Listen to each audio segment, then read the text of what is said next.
Friday. Yeah, Friday. So we're going to talk about that match. Liverpool are the defending champions. A lot of people feel that they're the team to beat, along with Arsenal. We all know that Liverpool employs not Liverpool. Yeah, Liverpool employs a patient press. They wait for the right moment in which to press. They changes a little bit from what what's his name used to do. The former Klopp. What was the name of the former man? Klopp. Yeah, Klopp and Klopp is the same type of thing. Yeah, Klopp was more I would use the word reckless and aggressive. And they're going to be meeting a Bournemouth team, which they're a lot better than. But Bournemouth tends to like to press as well, and tends to like to attack. So this is going to be a very explosive game because I want to see a lot of counterattack coming from Liverpool, timed runs and things. But Liverpool should win. My prediction is that they should win 2-1. But we have to take a good look at this game. And I think the left back or the right back for Bournemouth, what's his name, Kirkes, is going to have a lot to. He's going to have a lot on his hand dealing with Salah. What are your thoughts, Afolabi? Yeah, I agree with you.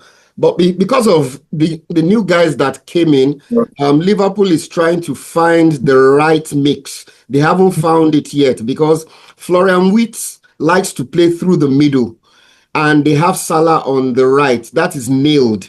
So the question now is who is going to play on the left side now that Nunes and Diaz are gone. So they might have to change their formation to maybe a 4-2-3-1 to accommodate Hugo Ekitike that they just bought from Frankfurt, as well as someone that will play from the left. So a lot of tactical maneuverings will have to go into that setup.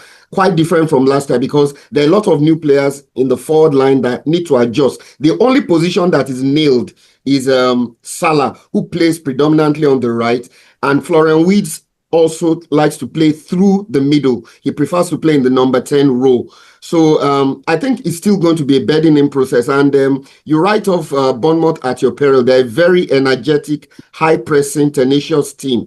And they're really very good on the counter-attack. So it won't be easy for them. But like you said, too, he favors a more measured, more, tip-tap, tiki-taka kind of game. He doesn't go gung-ho like Jurgen Klopp. But even at that, it will take some time for the new guys to adjust with the core of the Liverpool team. They've brought in 2 new fullbacks too, Jeremy Frimpong and Milos Kerkez. Those guys too are still just settling in. And then you ask yourself, how will the midfield be? Will it be Szoboszlai and Gravenberg or McAllister and Gravenberg? So there are a lot of subplots that Arne Slot has not really decided on. I think as the games progress, you would find out what his starting 11 will be.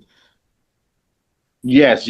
So it's very important because this is early in the year to build rhythm. And so it's going to be important for Liverpool to win and to avoid a draw. But all things equal, like I said, once again, I think with the way they deliberately play, I think that they're going to pick apart this defense. And we all know that Liverpool likes to overload when they're in the last third of attack close to the box.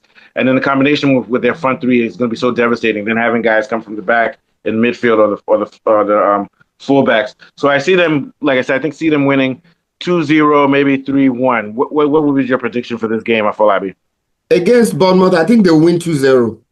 I think they'll beat Bournemouth. Liverpool has more quality, a lot more quality than Bournemouth, but it won't be easy though.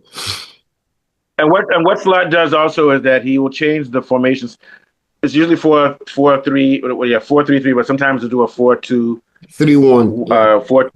4-3, yeah. And he's very good at adapting, but I don't think they're going to have too many problems trying to unlock that defense. But it's early in the year. They haven't reached their full rhythm, so we don't expect a blowout with like 4 goals. We don't expect the type of game we saw with Arsenal and PSV last year.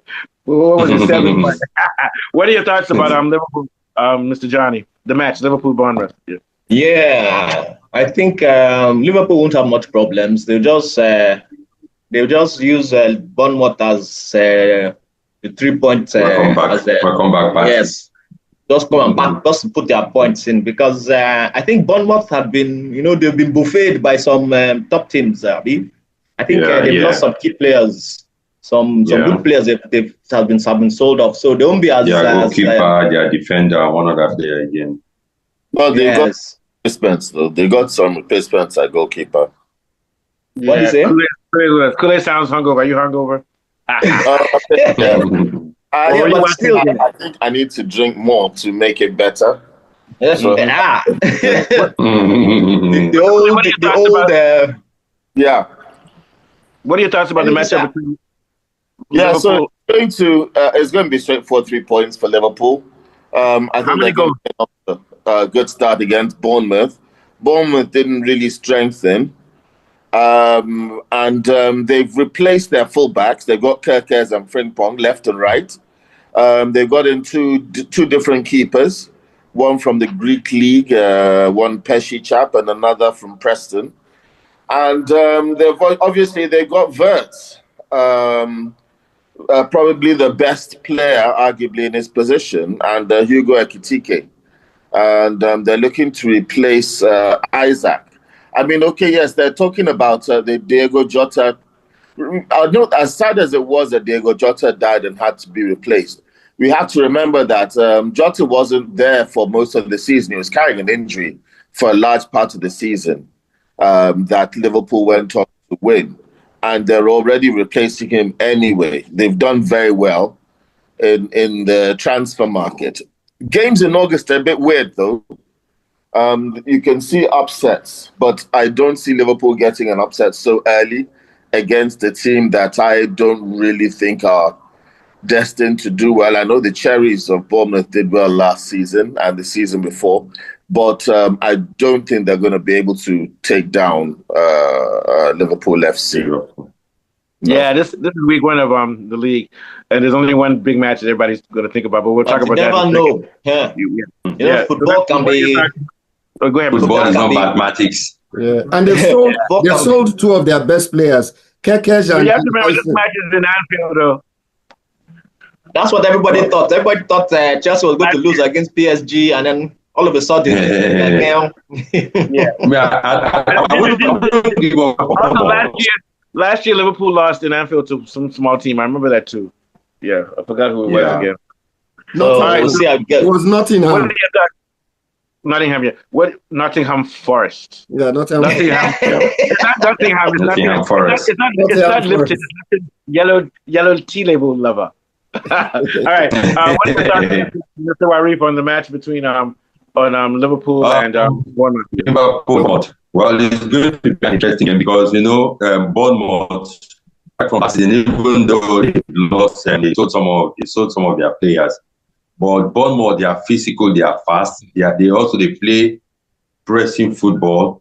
But Liverpool, why Liverpool might get the upper hand over them is that Liverpool, they have the experienced players, but why I believe the match might be somehow difficult for Liverpool. Fine, they have some good players, but the players that played last season, some of them they've left, and this time they could brought in new players. It's going to be like Liverpool are trying to blend up to get to know the kind of formats they play and the way they play, understand each other. But the game, I think Liverpool will have an upper hand by 2-1, but it's going to be an interesting game. As we speak, Frimpong scored in 21 minutes too for Liverpool today. So it's 2-1 against Crystal Palace. All right. Oh, I was just watching that game just now. It was 1-1. Yeah.